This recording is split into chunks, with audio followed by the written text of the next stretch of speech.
So today's video is just a very short clip, and it's a compilation of tips for painting bricks and rocks. Quite fun to do. So I'm hoping that this is going to be the first in a little series about providing tips for painting those things that are a little bit more challenging. So watch this space and have a wonderful week. Bye. Tip number 1, make sure that you're using a good paper. This is Bauhong 300 GSM rough surface, which will improve the appearance of your paint application and give you a better surface for something like bricks and rocks. Tip number 2, we're going to use kitchen towel. So I'm just applying some paint straight onto the paper, and I'm using burnt sienna and burnt umber.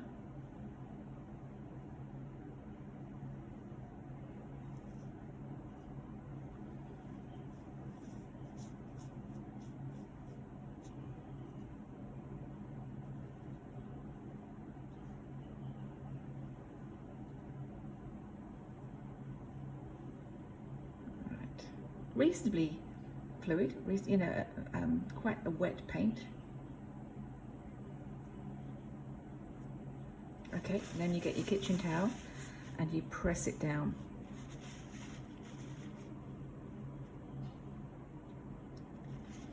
See, that already gives you a good appearance, but now we're going to go back and put some more paint on.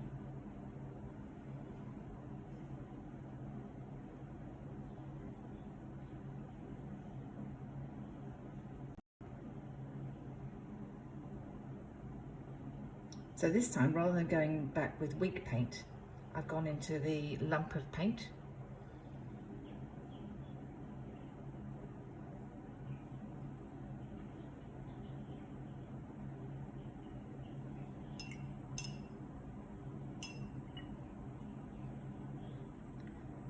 So now I am using very watery paint.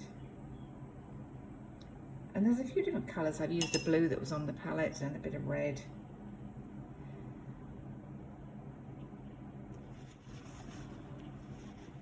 And then I'm going back with my kitchen roll.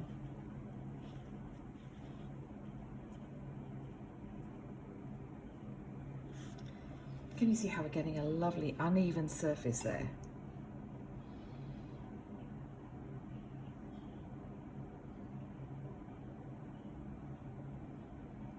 There we go. I think I'll leave it there. We'll move on to tip number 3.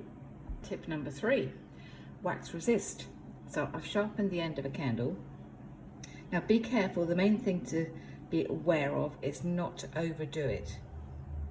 So don't fill your whole brick with wax. So I'm just going to do a few lines across there. Obviously you can't see it because it's white wax. Right, but you'll be able to see when I start putting some paint on.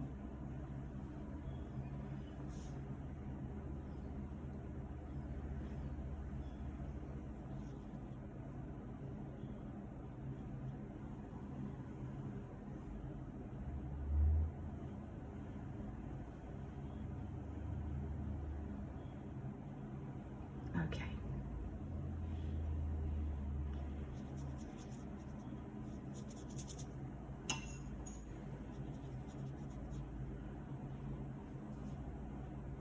There you go.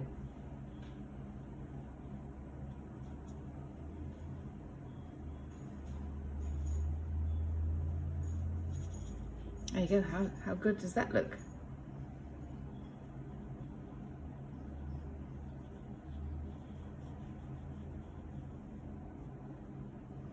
Okay, that was tip number 3. We'll go on to tip number 4. Tip number 4, wet into wet or dropping in. So I'm going to wet this brick, lots of water, but I'm going to leave a few bits of dry paper in the middle.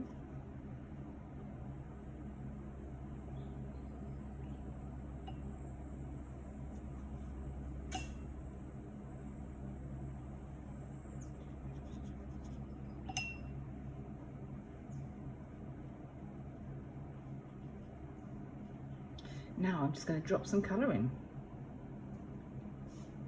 and see what it does.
you go.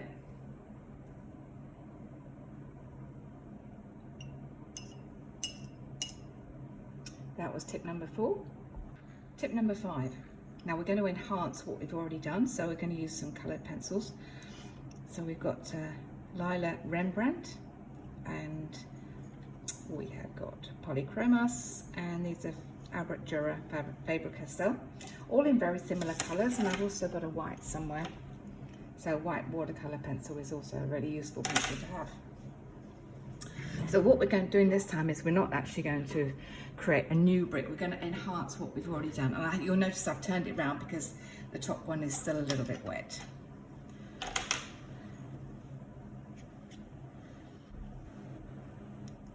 So what we're doing is just, I suppose, so we've done some very loose washes and we're now bringing it together. So anything that we need to correct can be done with pencils. So a good outline is always good. And we can put maybe some cracks across the brick. So again, it's just like when you're doing watercolor, you know, you vary the pressure so that you can get, you know, really dark at one side and then ease it off as you come to the other. You can work on what you've done. So if you wanted to outline, you know, where we mopped off with a kitchen towel, so you can always outline where you've mopped off. You can do a few circles, you know, as if something's, you know, the pitting of the brick.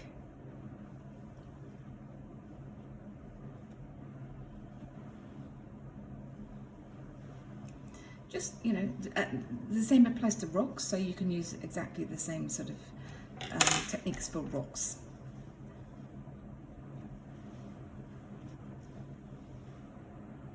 Although we're not using the watercolor pencils as watercolor pencils, they're really good for things like this because they're very soft. They have a soft texture.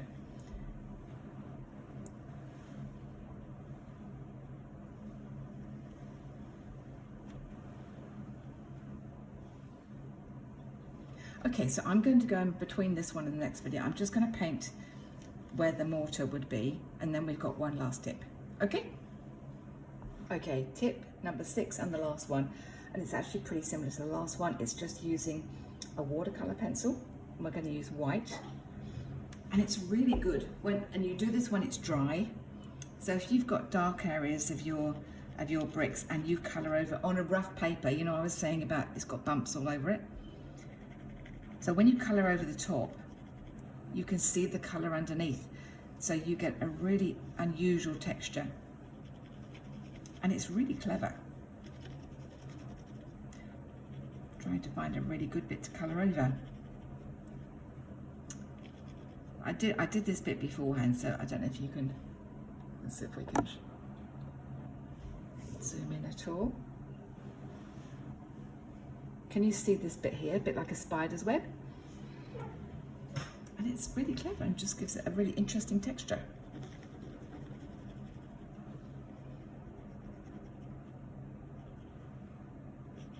Okay, so I think that's about it for the tips. I'll just do a quick recap. So number 1 was the paper, about using a really good watercolor paper. Then we got 2, which was the kitchen roll, dabbing it off, which was this one. Then we got the wax resist, the dropping in of the colors. Can you see how it's paler? Because I haven't sort of overdone it, so I've just let the colors run wherever they wanted to. 5 was the color pencils, which you can use for cracks and spots and, you know, whatever you want, detail.